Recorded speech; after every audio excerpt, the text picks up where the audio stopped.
स्वागत है आप सभी का हमारे चैनल सचिन सिविजेड में। आज हम आपको क्लास 10th के चैप्टर नंबर 10 और चैप्टर नंबर 11 के महत्वपूर्ण प्रश्नों के उत्तर बताएंगे जो बोर्ड परीक्षा में पूछे गए हैं। प्रकाश क्या है? तो प्रकाश के बारे में जानते हैं।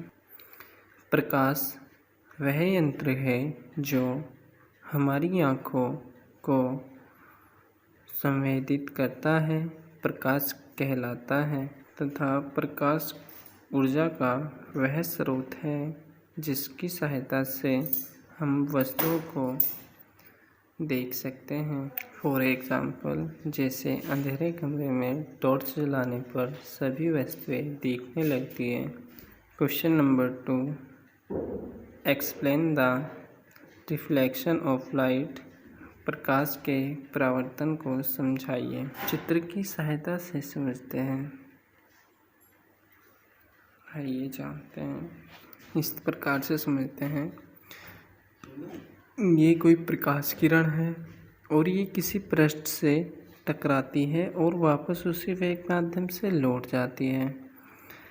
इस घटना को प्रकाश का परावर्तन कहते हैं। और आपतित किरण और अभिलंब के बीच ये जो खाली जगह दिख रही है इसको आपतन कोण कहते हैं। और अभिलंब और परावर्तित किरण के बीच में भी एक कोण है, इसे परावर्तन कोण कहते हैं। इसके परावर्तन की डेफिनेशन को जानते हैं। तो जब कोई प्रकाश किरण किसी पृष्ठ से टकराकर उसी वेग माध्यम में वापस लौटने की घटना को प्रकाश का परावर्तन कहते हैं। टकराने वाली किरण को आपतित किरण कहते हैं तथा लौटने वाली किरण को परावर्तित किरण कहते हैं, जैसा कि डायग्राम में दिखाया गया है। प्रकाश के परावर्तन के 2 नियम होते हैं। तो प्रथम नियम है आपतित किरण और परावर्तित किरण तथा अभिलंब तीनों एक ही तलीय बिंदु पर स्थित होते हैं।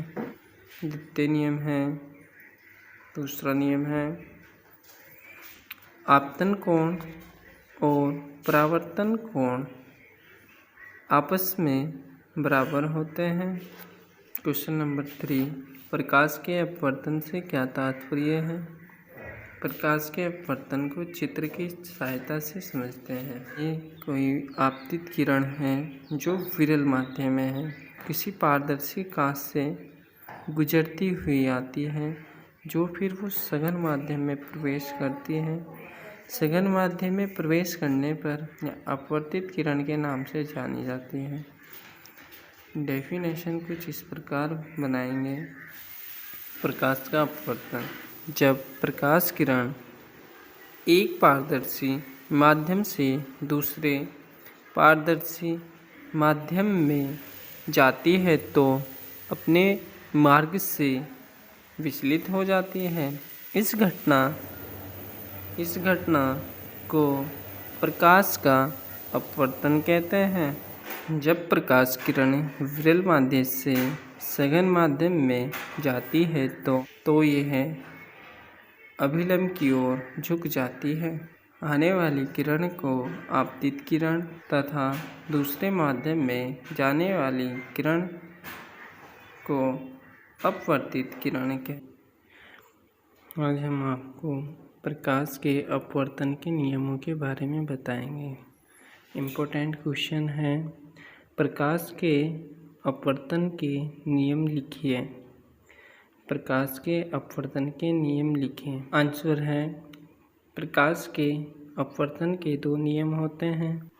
प्रथम नियम, आपतित किरण, अपवर्तित किरण तथा अभिलंब तीनों एक ही बिंदु पर स्थित होते हैं। तो द्वितीय नियम के बारे में जानते हैं। द्वितीय नियम, किन्हीं 2 माध्यमों के एक ही रंग के प्रकाश के लिए आपतन कोण अपवर्तन कोण की जे का अनुपात एक नियतांक होता है। Sine i upon sine r बराबर नियतांक। क्वेश्चन नंबर 2, स्नेल का अपवर्तनांक का नियम लिखें। तो स्नेल का अपवर्तनांक का नियम यही है, स्नेल के अपवर्तनांक का नियम लिखें। तो इसमें आप दूसरे नियम को लिख सकते हैं कि किन्हीं दो माध्यमों के लिए तथा एक ही रंग के प्रकाश के लिए आपतन कोण तथा अपवर्तन कोण की जय का अनुपात एक नियतांक होता है। तो यही स्नेल का नियम कहलाता है। अगला क्वेश्चन है, एक गोलीय दर्पण की वक्रता त्रिज्या 20 सेंटीमीटर है, इसकी फोकस दूरी क्या होगी? क्वेश्चन में दिया है वक्रता त्रिज्या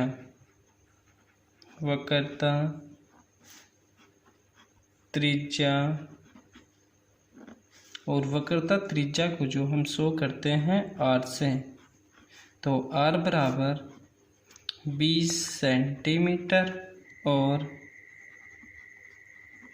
फोकस दूरी ज्ञात करनी है।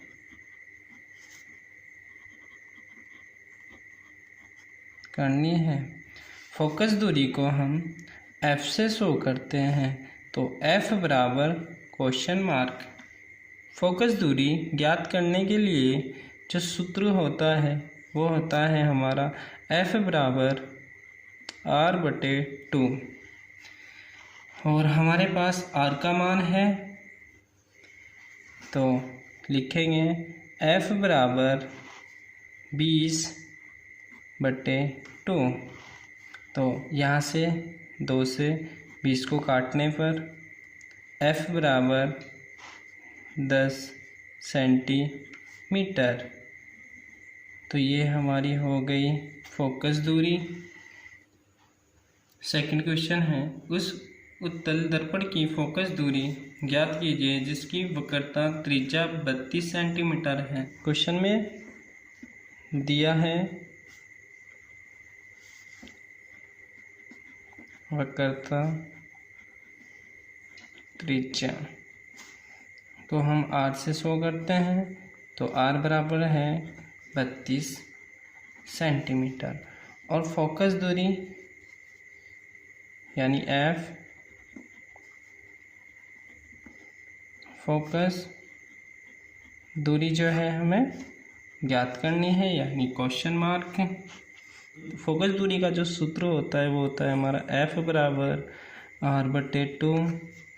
तो यहाँ पर r का मान रखने पर f बराबर 32/2 और 2 से 32 को काटने पर f बराबर 16 सेंटीमीटर। फोकस जो दूरी निकली है वो है हमारे पास 16 centimetre. Question number 3, 2 metre focus दूरी वाली किसी अवतल लेंस की क्षमता ज्ञात कीजिए। क्वेश्चन में हमें दिया है अवतल लेंस की फोकस दूरी।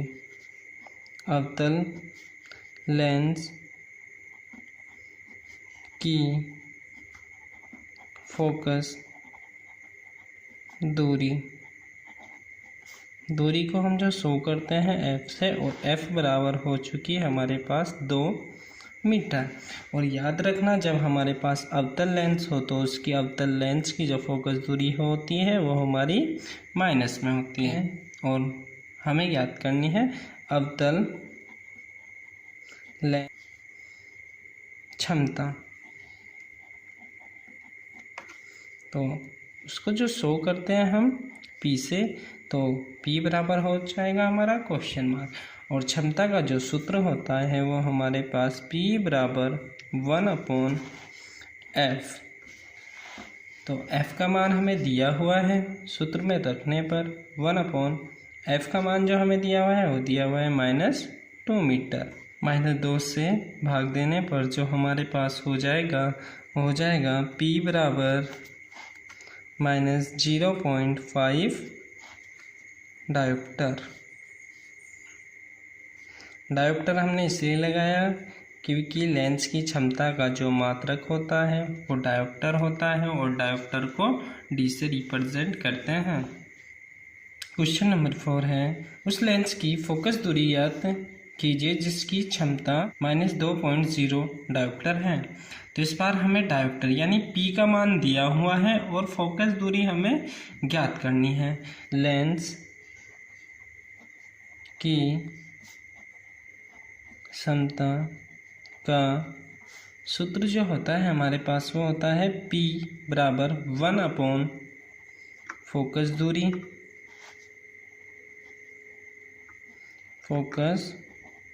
दूरी। तो अब हमें क्या ज्ञात करना है, क्वेश्चन में हमें दिया हुआ है लेंस की क्षमता यानी कि क्षमता दी हुई है हमें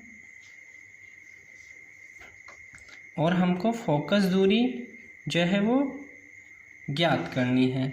फोकस दूरी क्या करनी है हमको ज्ञात, तो सूत्र हो जाएगा f बराबर 1/p।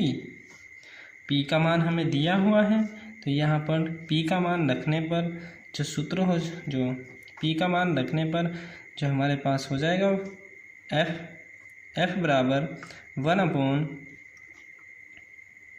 1/-2.0 -2.0 से 1 को भाग देने पर जो हमारे पास आएगा -0.5 और जो हमारी फोकस दूरी है वो क्या हमारे किस पर है, जो हमारी फोकस दूरी है वो हमारी होती है मीटर में।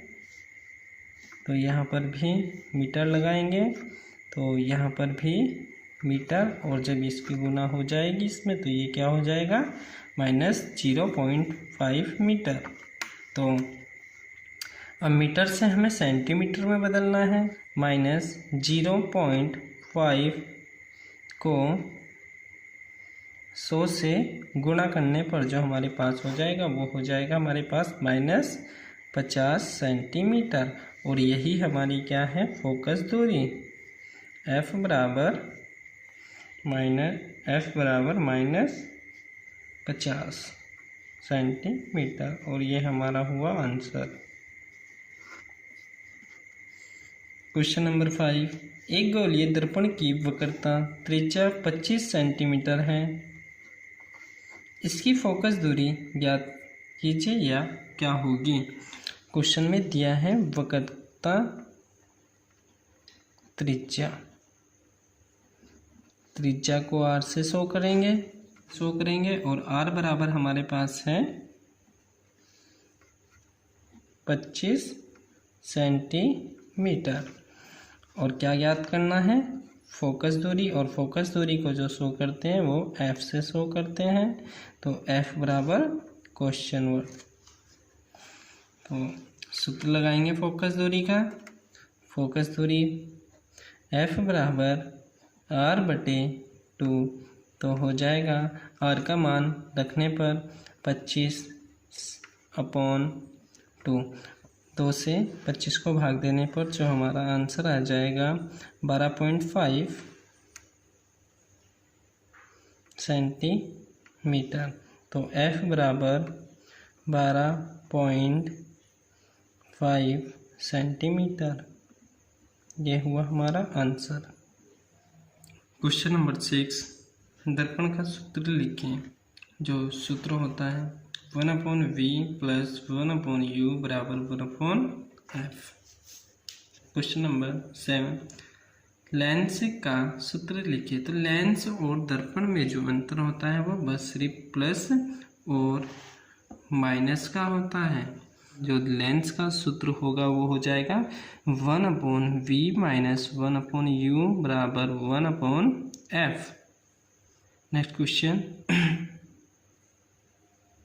लेंस की क्षमता का मात्रक लिखिए। तो लेंस की क्षमता का जो मात्रक होता है वो होता है हमारे पास डायोप्टर। तो सबसे पहले जानते हैं लेंस क्या है। वह पारदर्शी माध्यम जो दो पृष्ठों से घिरा होता है लेंस कहलाता है। लेंस दो प्रकार के होते हैं, अवतल लेंस और उत्तल लेंस। तो सबसे पहले जानते हैं अवतल लेंस क्या है। अवतल लेंस वह लेंस होता है जो किनारों से मोटा तथा बीच में से पतला होता है। ऐसे लेंस को अवतल लेंस कहते हैं। अवतल लेंस का कार्य होता है कि प्रकाश की सभी किरणों को फैला देना। जो प्रकाश किरणें अवतल लेंस से गुजरती है, अवतल लेंस उन सभी प्रकाश किरणों को एक बिंदु पर स्थित नहीं करता। यह प्रकाश की सभी किरणों को फैला देने का कार्य करता है। दूसरे नंबर पर है उत्तल लेंस। उत्तल लेंस क्या है? उत्तल लेंस वह लेंस होता है जो बीच में से मोटा तथा किनारों से पतला होता है। ऐसे लेंस को उत्तल लेंस कहते हैं। उत्तल लेंस का मुख्य कार्य होता है प्रकाश की सभी किरणों को एक बिंदु पर स्थित करना। यानी उत्तल लेंस से जो प्रकाश किरणें गुजरती है उन सभी प्रकाश किरणों को उत्तल लेंस एक बिंदु पर स्थित करता है। ये तो हुए हमारे लेंस और लेंस के प्रकार और उसके कार्य। अब नेक्स्ट क्वेश्चन है निकट दृष्टि दोष। निकट दृष्टि दोष क्या है? इस दोष से पीड़ित व्यक्ति को पास की वस्तु तो स्पष्ट दिखाई देती है, परंतु निश्चित दूरी से आगे की वस्तु स्पष्ट दिखाई नहीं देती है। ऐसे दोष को निकट दृष्टि दोष कहते हैं। फॉर एग्जाम्पल, जैसे कोई मनुष्य पास रखी वस्तु को तो स्पष्ट देख लेता है, परंतु दूर की वस्तु उसको स्पष्ट दिखाई नहीं देती है। इस प्रकार के दोष को निकट दृष्टि दोष कहते हैं। अब निकट दृष्टि दोष के कारणों के बारे में जान लेते हैं। तो निकट दृष्टि दोष के कारण, पहला है नेत्र लेंस के पृष्ठों की वक्रता बढ़ जाना। सेकंड है नेत्र के गोले का व्यास बढ़ जाना। ये तो हुए निकट दृष्टि दोष के कारण। अब जान लेते हैं इसका निवारण किस प्रकार किया जा सकता है। तो निकट दृष्टि दोष का निवारण, इस प्रकार के दोष को दूर करने के लिए अवतल लेंस का प्रयोग करते हैं। ये तो हुआ निकट दृष्टि दोष का निवारण। अब जान लेते हैं दूर दृष्टि दोष या दीर्घ दृष्टि दोष क्या होता है, इसको समझाइए। इस दोष से पीड़ित व्यक्ति को दूर की वस्तु तो स्पष्ट दिखाई देती है, परंतु समीप की वस्तु स्पष्ट दिखाई नहीं देती। ऐसे दोष को दूरदृष्टि दोष कहते हैं। हुई दूरदृष्टि दोष की परिभाषा। अब जानते हैं दूरदृष्टि दोष के कारण। तो फर्स्ट कारण है नेत्र लेंस की वक्रता का कम हो जाना, जिससे फोकस दूरी बढ़ जाती है। सेकंड है नेत्र के गोले का व्यास कम हो जाना, जिससे लेंस व रेटिना के बीच की दूरी कम हो जाती है। ये तो हुआ इसका कारण। अब जान लेते हैं निवारण।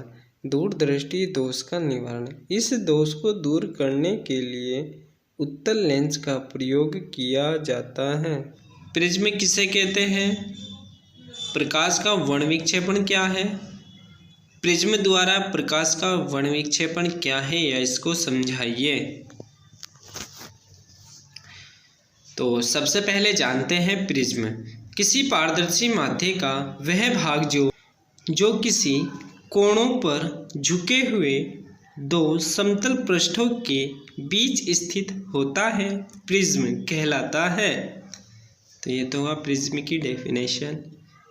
और इसकी कुछ सामान्य आकृति कुछ इस प्रकार होती है, जैसा कि चित्र में दिखाया गया है।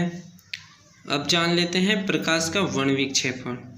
श्वेत प्रकाश किरण का अपनी अवयवी रंगों की प्रकाश किरणों में विभाजित होना प्रकाश का वर्ण विक्षेपण कहलाता है। तो अब जान लेते हैं प्रिज्म द्वारा प्रकाश का वर्ण विक्षेपण। जब सूर्य की श्वेत प्रकाश किरण किसी प्रिज्म से गुजरती है तो वह अपने मार्ग से विचलित होकर प्रिज्म के आधार की ओर झुक कर विभिन्न रंगों में विभाजित हो जाती है। इस घटना को प्रिज्म द्वारा प्रकाश का वर्ण विक्षेपण कहते हैं।